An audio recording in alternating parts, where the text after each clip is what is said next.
Welcome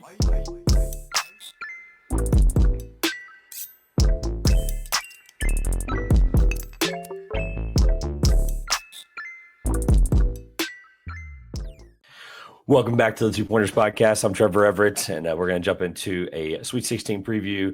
We're going to talk about the transfer portal as well.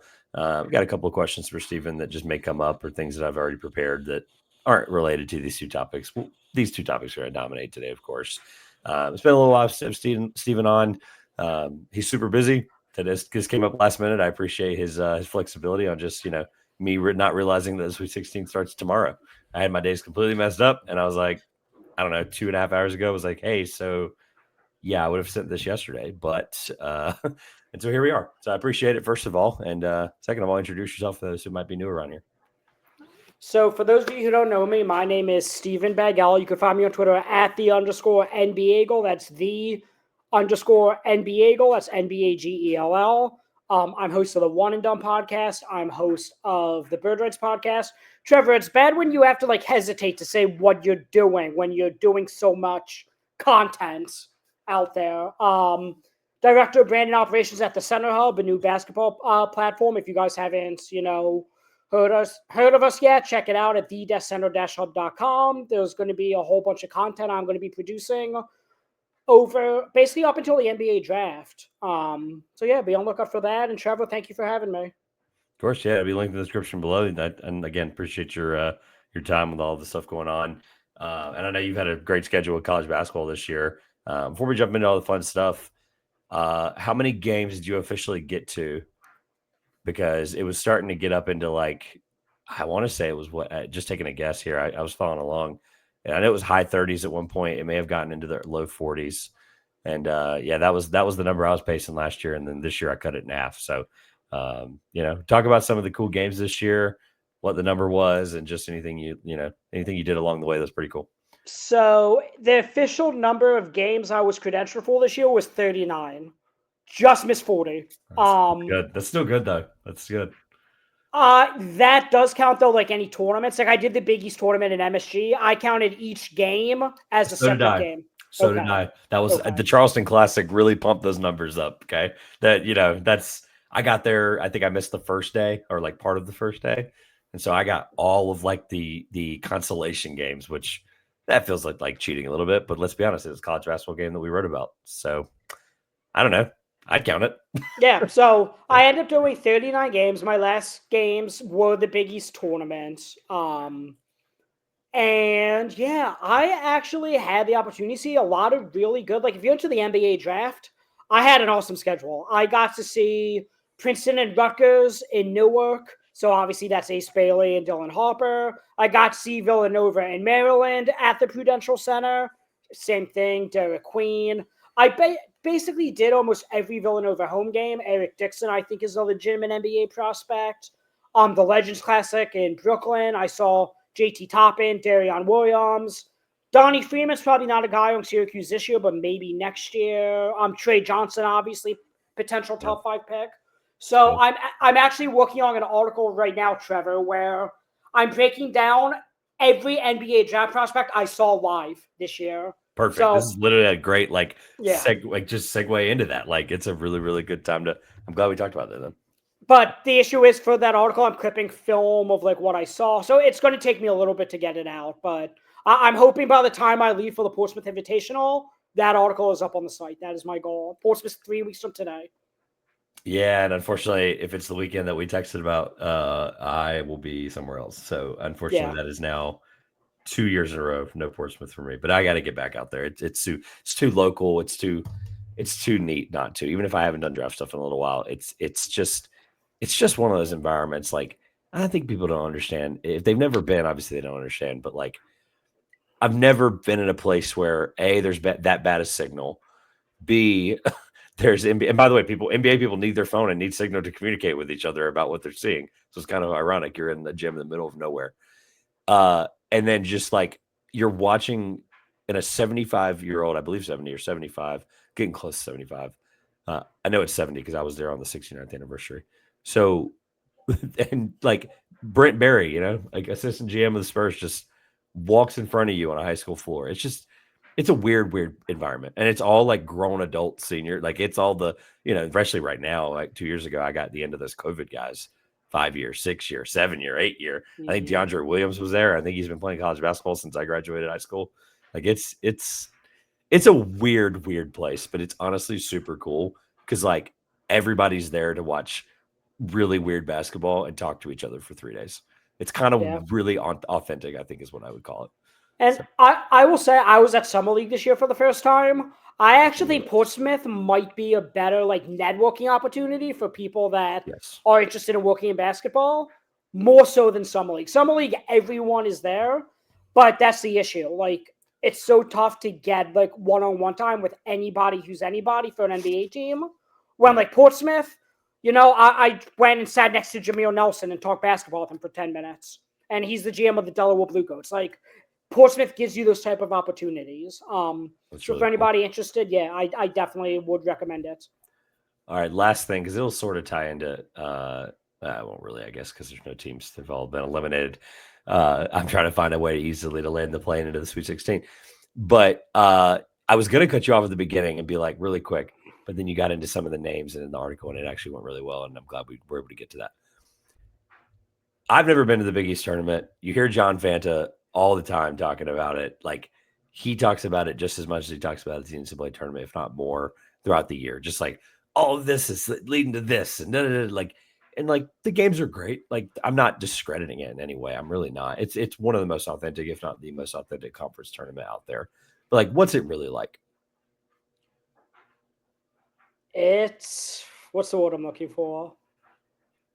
It's I want to say chaos, but Trevor, have you ever been to MSG or not yet? I have. That was my first ever NBA game. It was just for context for you. I've told this story before, but March, I think it was 4th.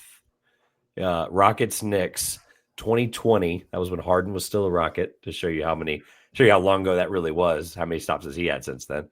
That was one of the last. He had like 38 or something crazy. Randall had a great game. I think the over hit like at the beginning of the third quarter. It was a really fun game. It was my first game ever, and then the world shut down 3 weeks later.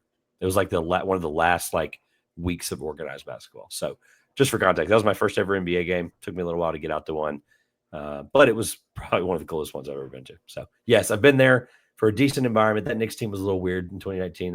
They were competitive that late in the year, but I haven't experienced it to any like degree of a St. John's this year by any stretch of the imagination. So yeah, no, it was my first time being credentialed at MSG. I did have the opportunity, as I said, Legends Classic. I did Barclays Center this year, but it's an experience. Like when you're in, a press conference with Dan Hurley or with Greg McDermott or Shaka Smart, and then John Fanta walks in and Matt Norlander walks in. Like, it was cool.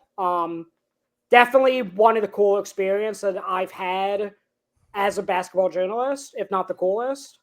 But like that's what was it? The Creighton DePaul game.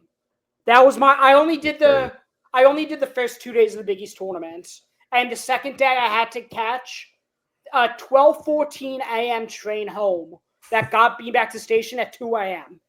Nice. So I couldn't miss the train because if not, I had to wait for the 122 one, and then I'd be home well past 3 a.m. and then have an hour ride home from the train station. So to make a long story short, because that Creighton and DePaul game went in double overtime, I had to basically leave a little after the second half started of Villanova and UConn. And I was there, credentialed and approved to cover Villanova because I did their entire season, given up from the Philadelphia area, I did all their home games. So it was awesome to witness a game like Creighton and DePaul. But, it also hampered me a little because I was there specifically to cover Villanova, and then I had to, leave. Not be back a calendar day later. Yeah. No, I'm with you. That's the cool thing about that area, though. The access, the trains, like I think it just adds to the uniqueness of everything. And I definitely got to get back up there. Last time I was up there was, DC was the closest, I guess. I took the train up there for the CAA tournament last year. That was really neat. So, I got a few stops in the Northeast I'm going to hit. I don't know if it's going to be exactly next year, but Big East tournament's on the list. All right. I'm glad we got a chance to do that. It was a nice catch up. We've caught up on air before, off air before, but it was nice to do that on air for the listeners too. So, let's do the Sweet 16, and then just to close later, I want to talk about. I'm not necessarily going to put you on the spot and be like, "Hey, fix the transfer portal." I just want to see where your head's at with it, and obviously, I think we can both agree that it starting on Monday was lunacy. Yeah. We'll start like anyone else does in the South and work our way clockwise around. Auburn, Michigan. Michigan at this point is just someone somewhere in Ann Arbor is controlling them with a voodoo doll. And I'm convinced that's the only thing left. That's the only reasonable explanation left because I love Dusty May, but like he is not a wizard. This is not like it's reaching a point of insane. Like it's reaching like statistical anomaly where they literally like the numbers say eventually they will lose a game like this. Maybe it's an Auburn game, right? But like at that point, you can blame it on the fact that Auburn's the best team in the tournament. And so like we don't really know if they get into another close game against Auburn and they win, it's just going to keep continuing that shtick. So maybe talk through Michigan, talk through this matchup a little bit. Anything, where are you leaning right now with this one, knowing that Auburn obviously is the number one overall seed? So Auburn was actually the only 1 seed I didn't have in my Final Four. Same here. Honestly, it was only because I think I got too cute. I think that's really all it is. Like I said, do I really want to have 4 1 seeds in my Final Four? But if there was a year to do it, I think it would have been this year to have Correct. a bracket like that. You're right. So for that reason, Auburn was the only 1 seed. I did have Louisville as my 4th team, just to think outside of the box, and obviously they lost in the first round. I had Texas A&M. If it makes you feel any better. Okay. So for what that's worth, I mean, as you said, I mean, Michigan's won 11 games now by 4 points or less. Like as you said, like it's a statistical anomaly. I think was the perfect words to describe what's going on in Michigan.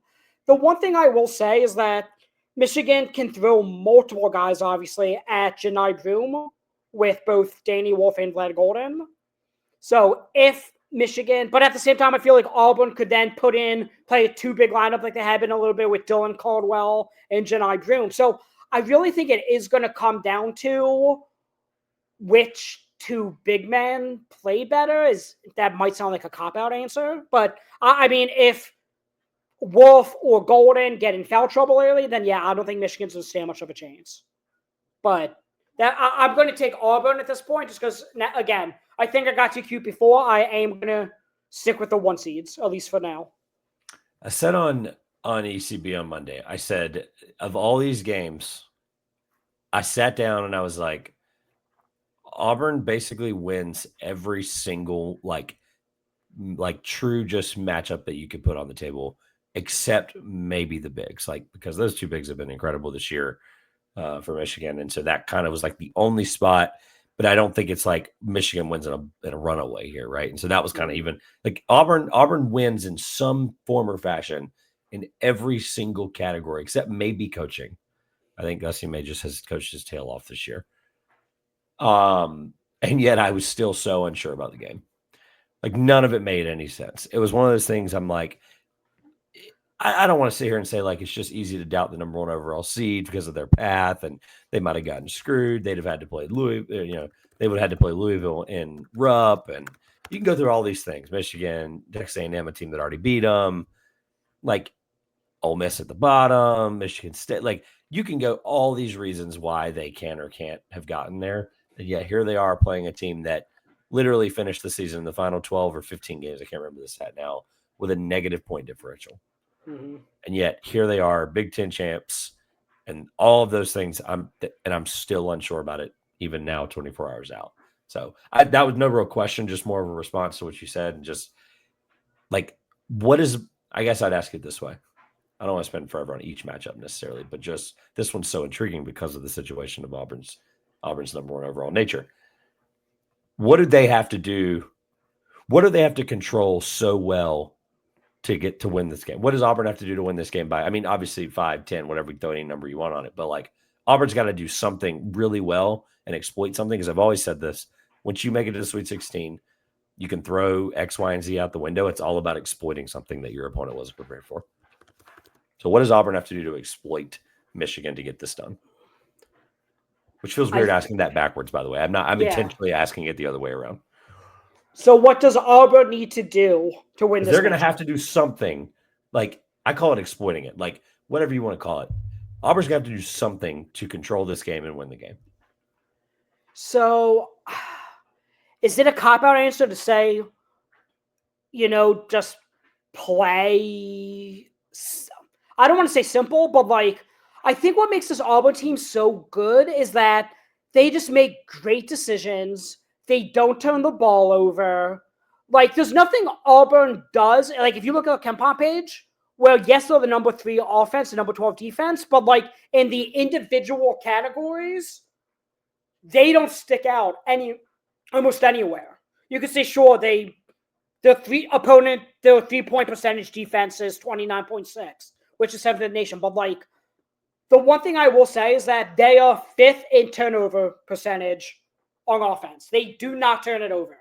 So if, Chad Baker-Mazara, Miles Kelly, Pettifer, like if those guys are taking care of the ball, Michigan does not force a lot of turnovers either, for what that's worth. I think if Auburn loses this game, it's because they lose it for them. I'm blanking on the expression, but they would basically shoot themselves in the foot, essentially. They give it away. No, that's 100% right. They would beat themselves. That's what I'm looking to say. Yeah. I mean, and your point, like Michigan doesn't turn people over, nor are they really efficient with turnovers. They at one point, they were one of the bottom 35, 40 teams in the country in turnovers. Looks like they've gotten better at that.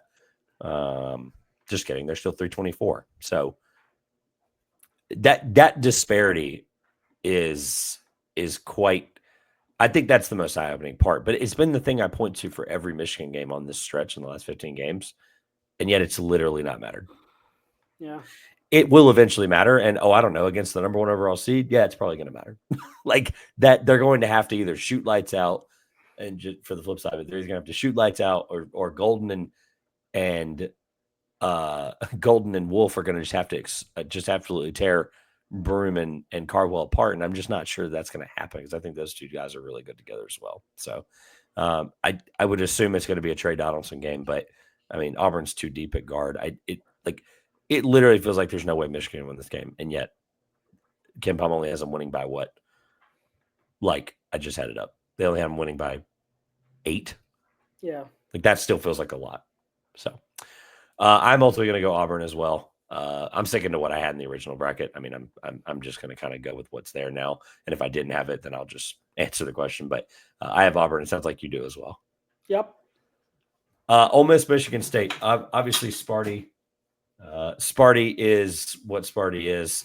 College basketball has adapted for the last 25 years and changed, and yet just for whatever reason, longevity, stubbornness, I don't care, whatever it is, Tom Izzo has just stuck the course, and now in 2025, he's benefiting from that.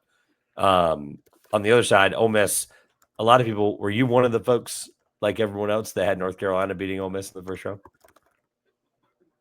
I want to say yes, but like that was a toss-up to me, that one. Yeah, it was. Either way, yeah. It felt like Ole Miss was getting like railroaded of like people just picking against them, and I quite frankly did not think they were going to beat Iowa State, if I'm being honest. But just kidding. I had Ole Miss over Lipscomb. I thought Lipscomb was going to get it done against Iowa State because of the health. But so I guess I had Ole Miss, Michigan State. I had that right. But what it came down to for me was Ole Miss's schedule. Like, it ultimately had to matter. Playing that many hard games and losing a couple of them close throughout the middle of the conference schedule, like, I feel like that really matters. It's the same thing I say, like, there's the most prepared teams in conference play are the teams that played hard conference schedules. It's always the same thing. And yet here we are. Ole Miss isn't big. They're playing a team that is. They're playing a team with way more coaching experience. And yet it feels like the SEC just always seems to prevail. And they're playing Michigan State. It was probably worst case scenario draw for them. Where are you with this game? Any thoughts on this one? So this is a tough one. And I think it's because coming into this year, I was not high on Michigan State at all. Like, I didn't know where they'd get the points from, because obviously no one projected Jace Richardson to be this good. And outside of him, no one really has been. I know Jaden Akins is their leading scorer, but clearly that seems like at this point, if Michigan State will go as far as Jace Richardson will take them. What concerns me about Michigan State is the same thing that concerned me about St. John's when they lost to Arkansas. It's the three-point shooting. They shoot 31%, which is 323rd in the nation, but they're the best three-point defense in the nation. So I think really that is what it comes down to. It's not like Ole Miss shoots the lights out from they're an average three-point shooting team, but if Michigan State isn't able to hit anything from deep, if they're shooting, what I said, 31% from three, they're going to struggle. As you said, you looked at KenPom spread for the last game. This one, KenPom has as a 3-point spread in favor of Michigan State. That line scares me initially if I'm Michigan State. Just thinking, okay, it's a 2 versus 6. It's only a 3-point spread. Michigan State, I will say, obviously has the athleticism factor, and that matters. But look at St. John's. I want to say St. John's had the athleticism factor on Arkansas, but Arkansas, I don't know. That one's still pretty even, but St. John's just couldn't hit the threes, and look what happened to them. Yeah, I love St. John's. I had them going, I believe, to the Elite Eight, like a lot of people did. I had them going to the. Looks like I had them. Yeah, I had Florida over St. John's, like a lot of people did. It was eventually going to bite them in the tail, and for some reason, in Michigan State, it hasn't against a team like New Mexico and Bryant. Bryant wasn't going to shoot the three on them. They were actually going to try to make that physical and play with Michigan State, and I think it actually worked out in their favor for a little bit there. New Mexico, et cetera. To your point about Michigan State's threes, it's very simple. Every game they've lost this year, that was their downfall, except for one. I'm going back through them really quick. Way back at the beginning of the year in the Champions Classic, they shot 3 of 24, 12.5% from three. They lost to Kansas by 77-69. Like that may be more. That may tell us more about Kansas now than it does about Michigan State. Kind of funny to think about. Memphis, they lost. I want to say, yeah, that had to have been in Maui, Colorado, November, Memphis, North Carolina. Yeah, that was in Maui, and they shot 7 of 20 from three, 35%. That feels good in the context of Memphis. That game was actually a lot lower scoring. They got him. I can't believe they kind of lost that one based on just that number alone. Against USC, they lost at home against Galen Center, I guess that would be. They shot 33.3%, 5 of 13. Bad. Indiana was the only exception, or UCLA, they shot like ridiculously bad as well. 5 of 22. The point being is there's a clear recipe to beating this team. The problem is ever since, if you don't count the loss to Wisconsin in the Big Ten tournament, ever since the Indiana game, they basically have, and that was on February 11th, they've basically went, we're not going to take a ridiculous amount of them. You're going to have to play to our style, and you're going to have to figure it out. The problem is I think Ole Miss can do that. Chris Beard, if there's a guy that could game plan and kind of force Michigan State to shoot more threes than they're comfortable with, Chris Beard is one of the top coaches in the nation that I feel comfortable with game planning against that.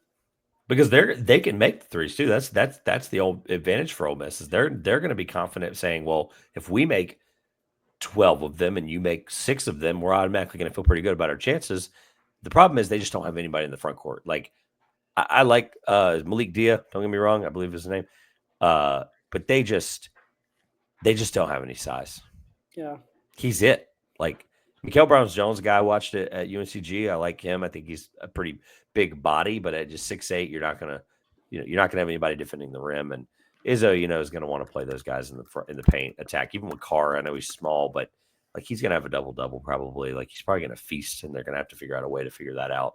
I definitely think this game is gonna be close. Like that line, like you said, is kind of fishy almost, and I think it's probably right. The issue for me in the historical context of picking champions and picking Final Four teams, et cetera, is Michigan State's 25th in offense.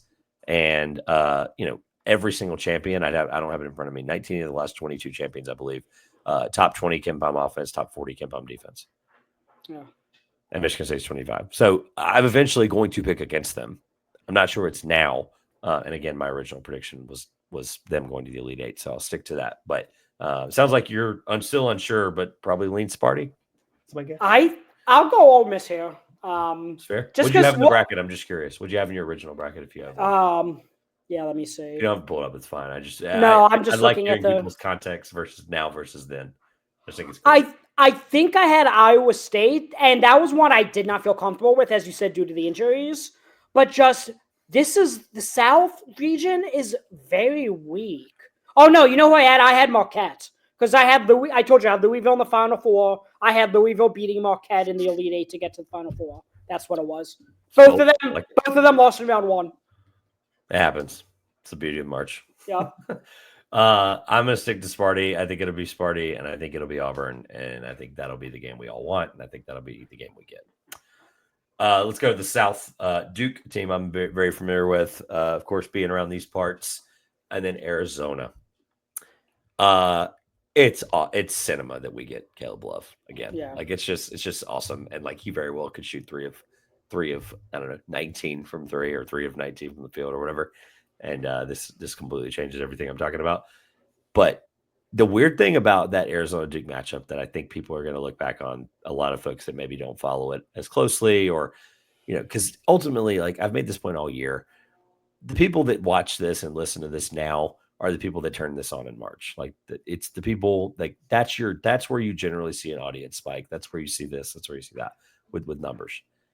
There, a lot of folks don't know these two played back in November. Mm-hmm.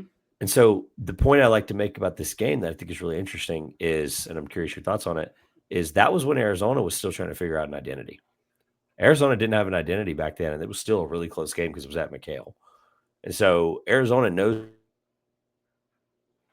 well, like as you saw Anthony Delorso down the stretch, my guy, had those free throws. Like he was lethargic on offense for most of November, December. He was still getting his feet wet. He was still understanding playing at the next level, trying to figure out how to be a defender, and then goes out and plays a role perfectly, comes in and makes all those free throws down the stretch to get him to the Sweet 16. And so that to me, now granted, Duke's had the same opportunities all year to do the same thing. Arizona just played a harder schedule. And so that I feel like that kind of balances out. And so I guess my point with Arizona would be they've kind of figured out who they are.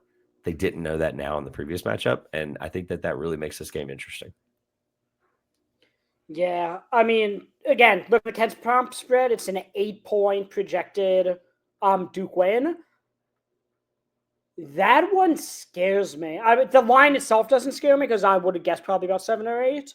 But I think, Trevor, everything you just reiterated, that like Arizona knows who they are now. They're starting to figure each other out. Carter Bryant is now playing a substantial role. He was not playing in the beginning of the year. He's a projected NBA first-round pick. Like, I don't know. Like, I feel like this team is gelling better with like this. They had what's his name, Krivas, earlier in the year. I think he's a hell of a player, but clearly, like, it was not working. That's why they started 4-5 or whatever they started. Now, they're playing less Trey Towson. They're playing more Henry Visa, and I think just Tommy Lloyd is figuring out his rotations. Trey Towson's my guy. Anthony Olson's my guy. I had the opportunity to interview both of them. But I think Tommy Lloyd is starting to figure out, or has already figured out, what rotations are going to work for this iteration of this Arizona team. Yeah, it will be really interesting down the stretch. And I know that Shire today rumored or said something or whatever, alluded to Malik Brown potentially coming back again. That shoulder, man, he takes one hit, he's out again. And so I wonder if they take the side of caution because they probably won't need him in this game. I think needs a strong word because he's like folks like I think Fanta said it like they're going to need him to win the national championship, and I'm like I'm not sure about that, but he's really really important to especially stylistically again trying to defend Arizona. They've gotten to this point without him recently, so I think that they can manage. Now, are you going to need him? Hypothetically, if they play BYU or Alabama, yeah, you're definitely going to need him against one of those two teams, more than likely Alabama. I don't know, man. I hate to sit here and question Duke because they have the best player in the country. They have one of the best rosters in the country, top to bottom, depth wise, positional size too. Like it's just been really, really, really good for them this year. I'm going to feel really bad picking Duke, knowing that Arizona, I think, has a really strong chance to get it done. I'll take Duke. I'm just curious. Where do you land? I'm going to take Duke because honestly, Cooper Flag missing that time in the ACC championship, I think, is the best thing that could happen to Con Canupal. I think, he gives them that number 2 reliable guy that Duke needs. So I'm going to go Duke. Do you think Michigan has a better chance of beating Auburn or Arizona has a better chance of beating Duke? Arizona, only because the first game was closer without an identity, like I made a point earlier. That's okay. I just think now. Granted, if Michigan, my answer changes if Michigan's down 6 or less at the Final Four timeout. Mm-hmm. Obviously, at that point, all bets are off with this voodoo team. But that's again, I think that's just the point we've reached with it. BYU, Alabama. If you like points, you're getting points. Yeah, this is one in my bracket. I actually had BYU versus Alabama, and I had BYU winning. Okay. So let's just jump into that then. Like, what's the case for? You said you have BYU out over Alabama already. I had BYU in my bracket over Alabama. All right, give me the case. Because that's awesome that you picked that because I did not. I had Wisconsin there. I think the case is just in a game that's that high powered offensively. Like, as you said, all bets are off. And I just think at the time when I picked it, Grant Nelson, we didn't know about his status. Now, I think I would go Alabama in the matchup. But, I mean, BYU, their offense is just so fun to watch. Kevin Young is such a good coach. They shoot so many threes, so many of the shots are assisted. And I think that does matter. And Alabama, I think the advantage they have is their tempo. They're the number one tempo in the country, and teams just cannot run with them. And while BYU does not play at a fast tempo or fast pace like that, I think just the way they play offense, they're one team that could match Alabama if Alabama's going to play their style. Now, again, now that I know Grant Nelson's playing, I think I would reverse it. And if I had to repick my bracket now, I'll take Alabama. But it would not shock me in the slightest if BYU won this game. It's a 5-point spread in favor of Alabama on KenPom. But this is one I think I'm going to switch. I'll go Alabama reluctantly. But as you said, if you like points, like I think this is going to be the most fun game to watch in this round of the Sweet 16. Yeah, I sent some folks earlier, like the other day. I was like, "Hey, go find me the highest over/under of any tournament game in recent memory," and hoping to have an answer soon. But this game has to rival that. What's the over/under? Do we know? Look it up really quick, but it's probably ridiculously high. KenPom has it 89-84, so that's what 173. That seems really low. I think Vegas is going to have it even higher than that. So, because Vegas is going to want people, the dumb money is going to be on the over, of course. 175.5 according to ESPN. It's interesting. I'm not sure I buy the fact that man, I'm not shocked. I'm shocked it's that low, actually. I just because I think that's just how Vegas works. Does I don't want to call it lack of an experience, but I hate to sit here and call tournament experience into question. Kevin Young, BYU, a couple of freshmen. Does it feel like Alabama? Like, does that feel like such a big advantage that people have to be thinking about? That they've been here already, they've made this run, that this and it's a decent core of guys that played last year. No, I think that definitely factors in. And like Grant Nelson especially, that guy, every time there's a big game and they need a big play, he's there. It's unbelievable. Every time. I don't know if there's a guy in college basketball that if I need a bucket from with the game on the line, there's not many guys I'm picking over Grant Nelson. Like he just, every time they need him, he's there. And he gets it done every single time. So yeah, I wouldn't undermine that at all. I think that is a big factor into why Alabama would likely win this game.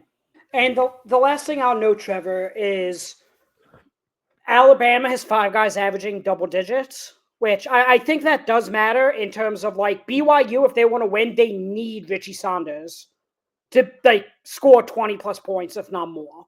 Like Alabama, Mark Seals or Grant Nelson, if either of them go cold, they still have Aiden Holloway, LeBaron Philon, Chris Youngblood, Youngblood's out, I think, right? Yeah.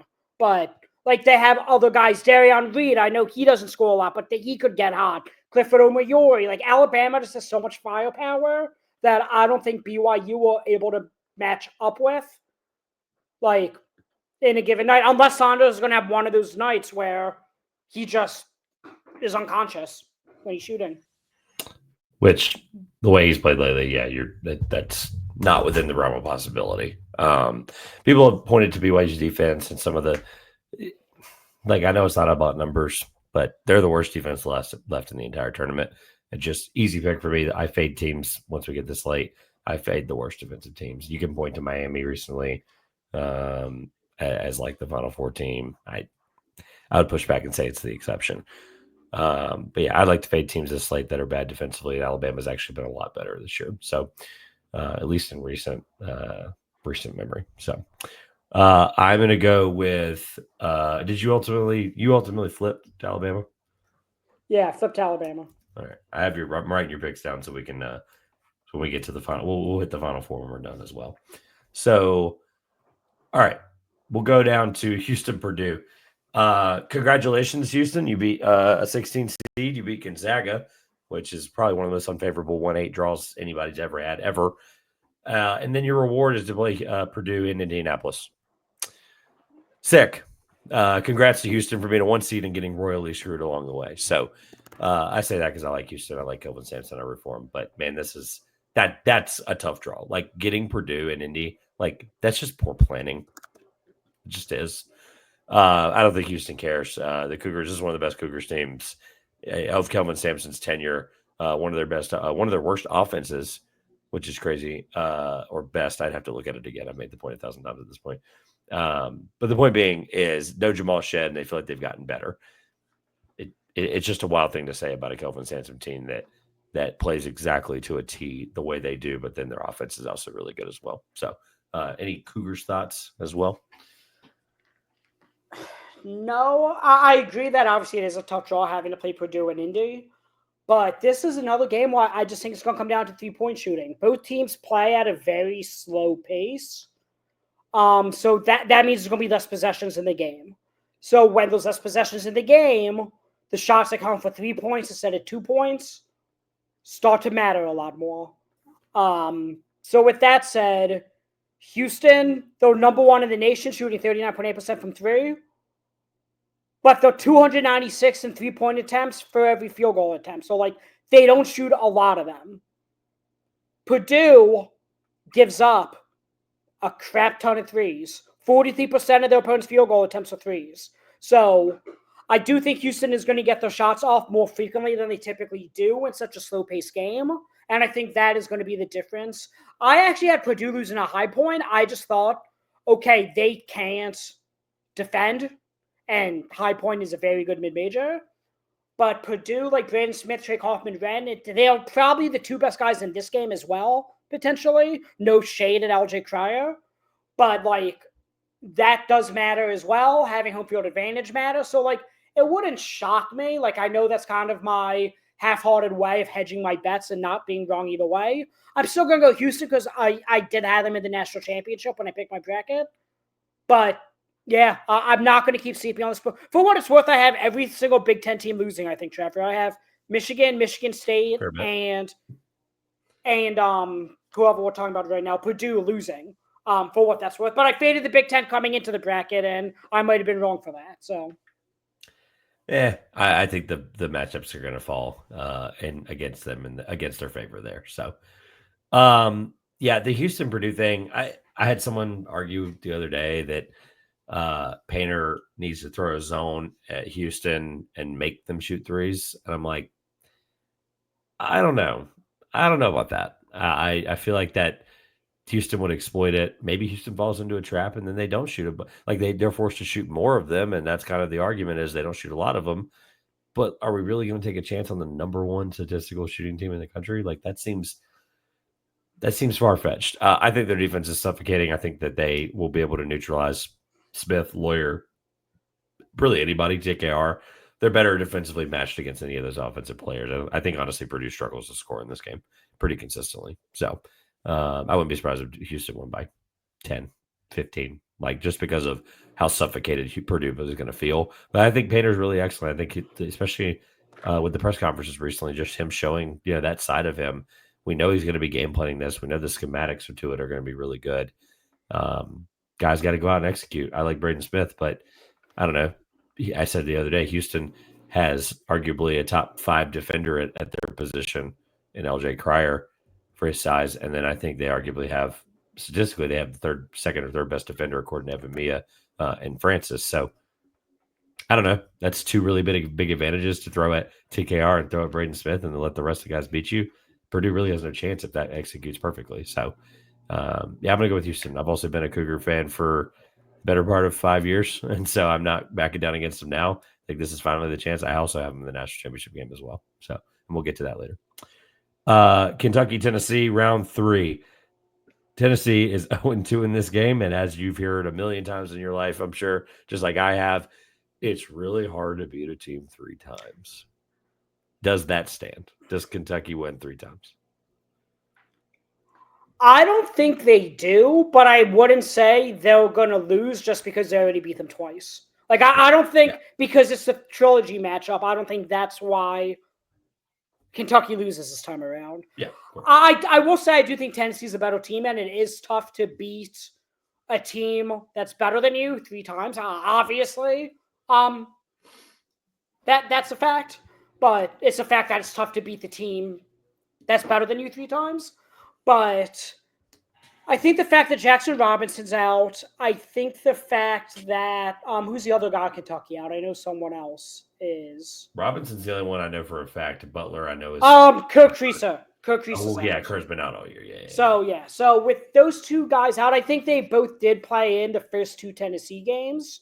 I don't know about Creaser, but I know Robinson did. I think that's going to matter. This is the best Tennessee offense we've seen from Rick Bones in a little bit. Like last year, Tennessee went to the Elite Eight, and I think this team might be, even though they don't have Donna Connect or a player of his caliber, I think they might be a little bit better than they were last year. And I was really Tennessee was my national title pick, if you remember, going into last year. And then obviously they went to the Elite Eight, and I think this team might be a little bit better. It's a shame they have to play Houston in the Elite Eight because I don't like that matchup for them. But I do think just Tennessee's the better team on a neutral court. They already got to game plan twice against Kentucky. So that part I do think matters, the fact that they've seen them twice and like know how they got and beat. I'm sure they watched the film a million times, like obviously. But Mark Pope has the same advantage, like he's going to watch the times they did beat Tennessee a million times. But with that said, I think the better team will prevail. And I think this Tennessee defense is great, obviously, and it's the best offense we've seen from them. All the signs point to them being the better team, but Kentucky yet again 2-0. Obviously, both on different floors. I lean Tennessee only because Lanier, if he's on, is the best player on the floor.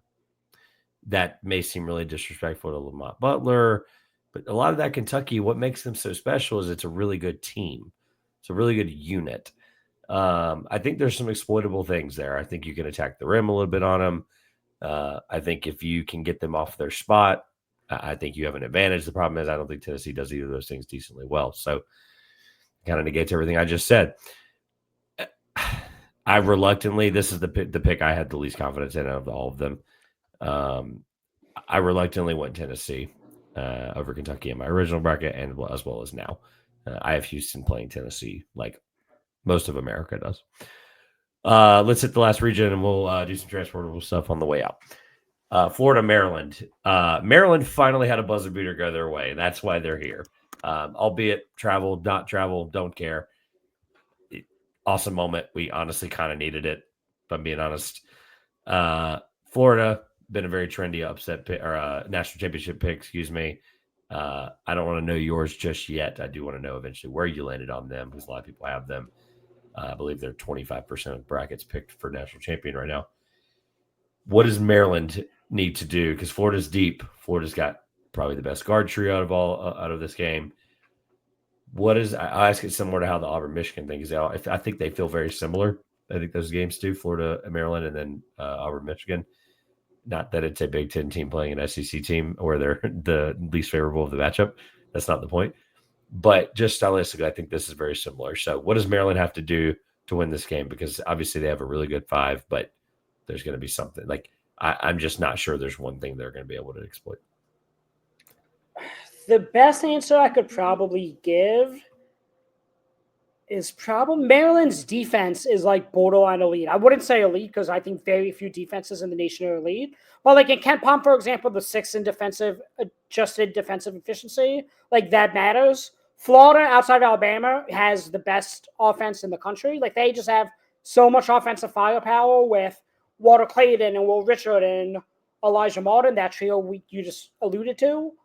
But I think, as you said, it's going to come down to how Maryland is going to defend that trio and how they're going to probably defend the paint.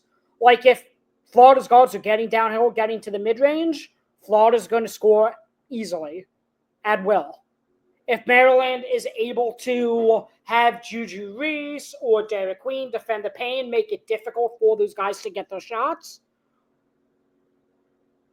they might have a chance. I mean, we just saw how difficult it was. I know Nick Clifford, like he's incredible, but we just saw what Maryland did to game plan against him, and it relatively worked, I would say, because it's a lot easier to game plan against one specific guy or two specific guys if you count Nick Clifford and Lake than it is to, potentially game plan against the best trio in the nation.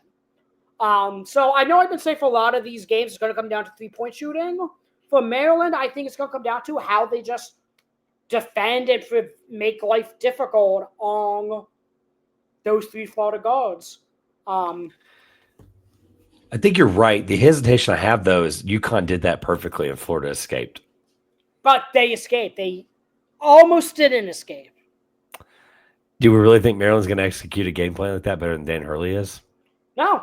But I think the best chance they have, though. No, it is. I would maybe look at. I know Derek Queen. You're relying on a freshman who just had a big moment. But if you could really point to one thing with Florida, it's their front court defensively. Yeah.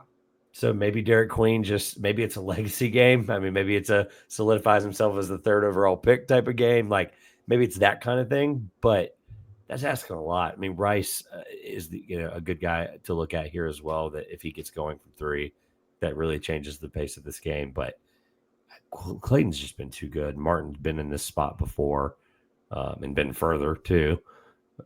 They just feel so deep. I don't know, man. Florida they feel inevitable. They feel like inevitable that they're going to get there and they're going to win. They feel like UConn last year, except they have more competition to do it, if that makes sense.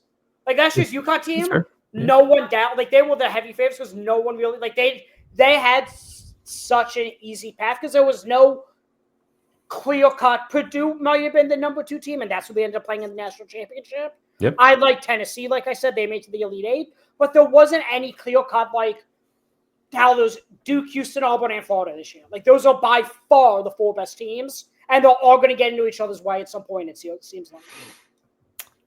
The matchup we all had predicted. Ultimately, I'm going Florida. To be clear, it sounds like you're doing the same. Yep. Okay.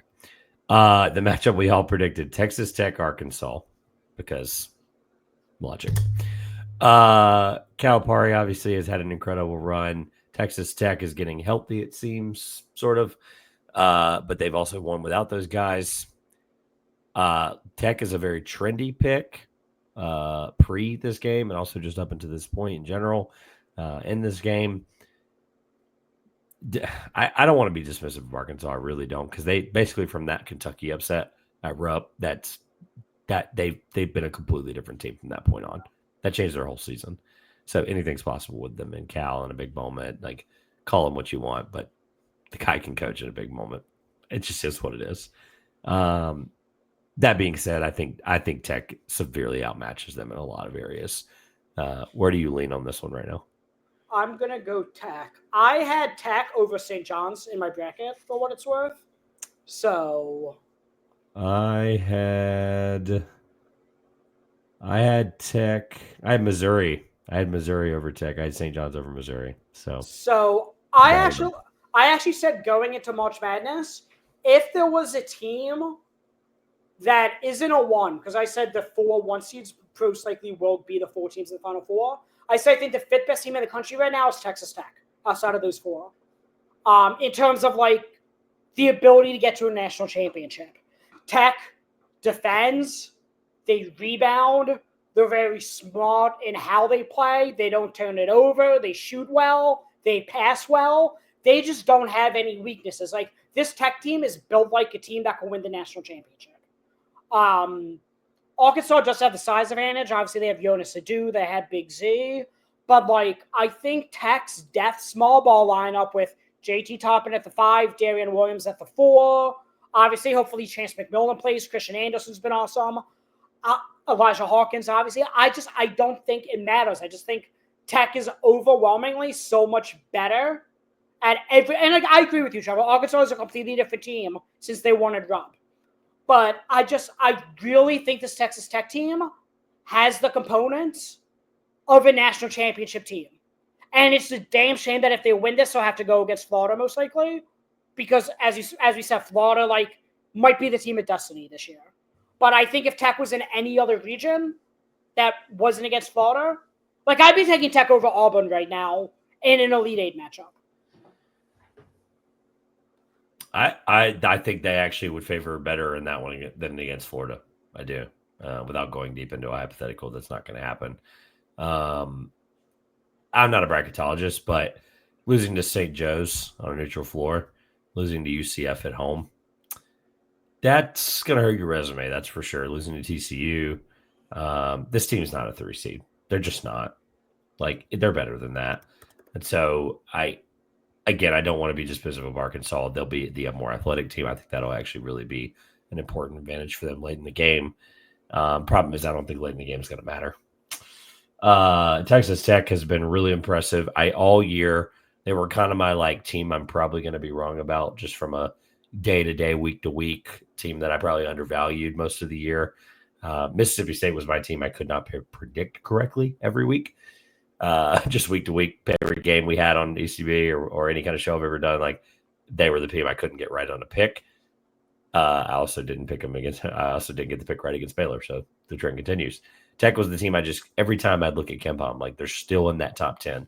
They're still in the top 10. They're still in the top, and I was just maybe too late to them. I don't know, but I think that they beat Arkansas. I think they beat them handedly. So, all right, to recap. You have, and I'm doing this off of memory, so correct me if I'm wrong. You have Auburn, Ole Miss, Duke, Alabama. You have Houston, Tennessee, Tech, and Florida.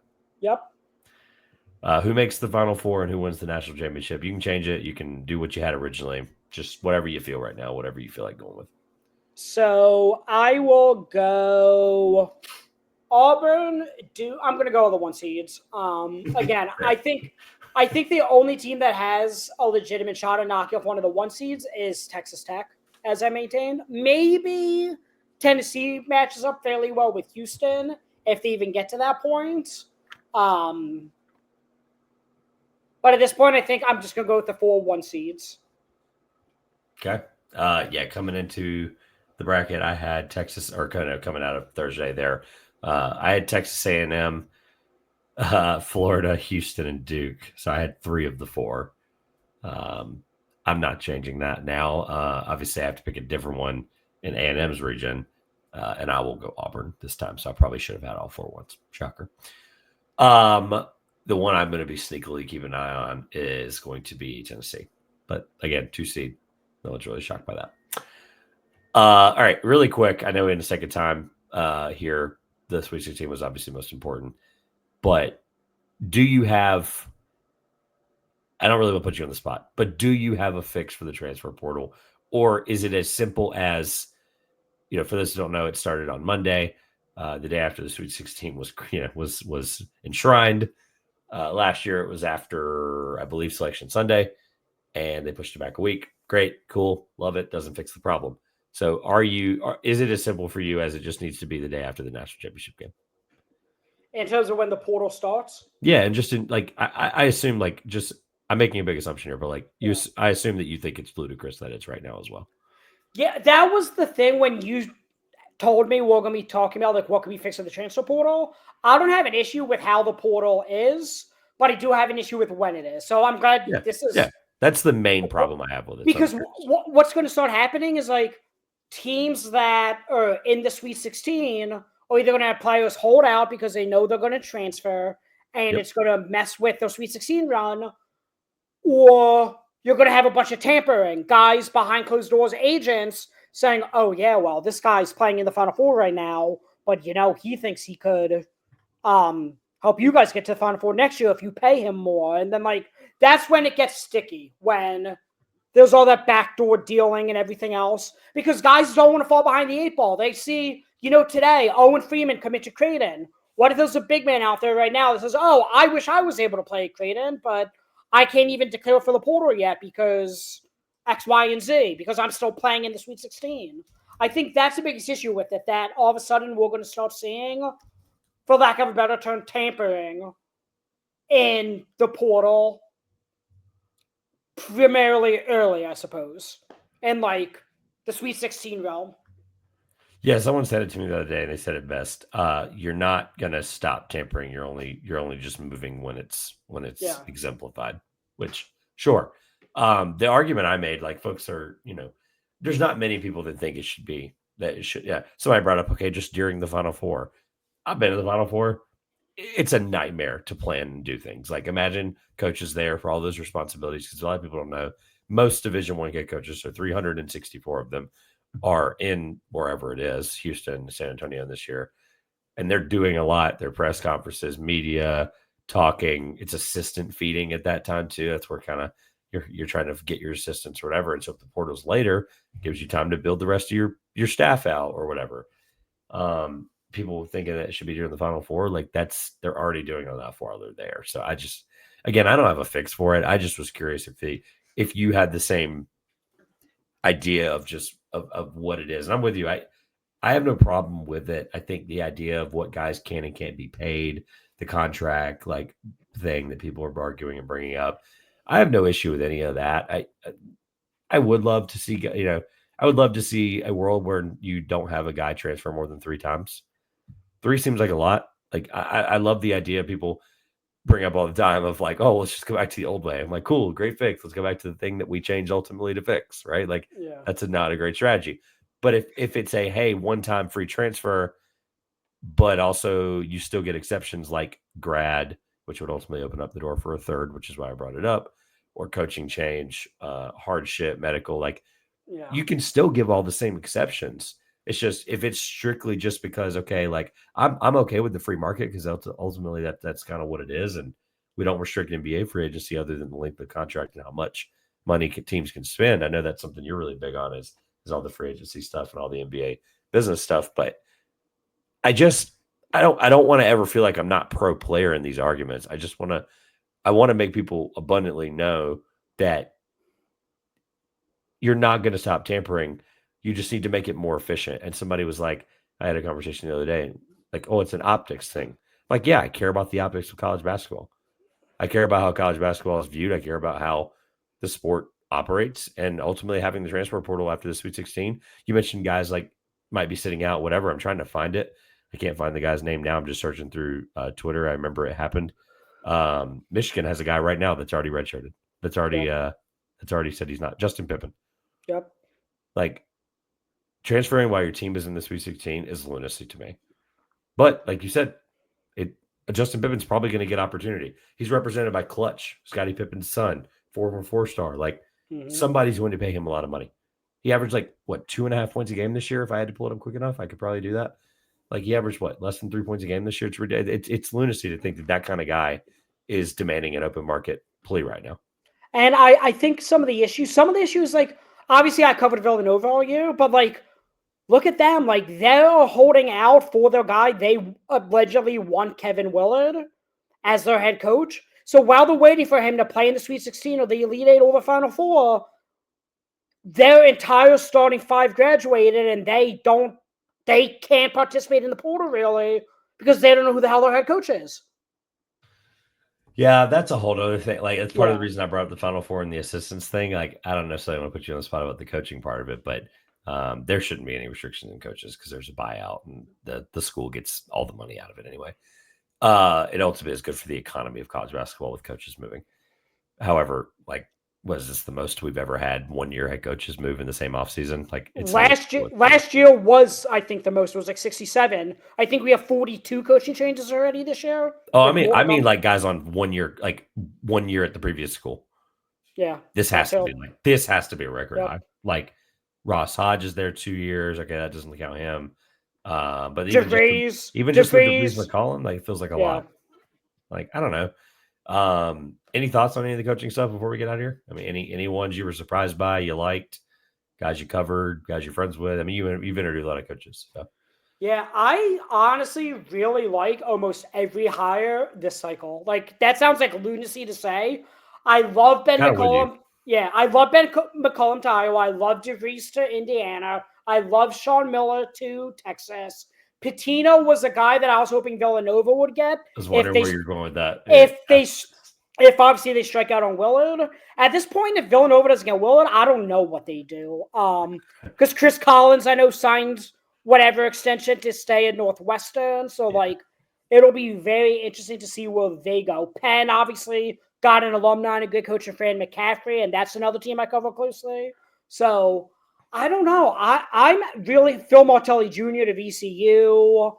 Even, like, Brian Hodgson to USF. Like, this has been a very fun coaching carousel. Odom to Virginia, obviously.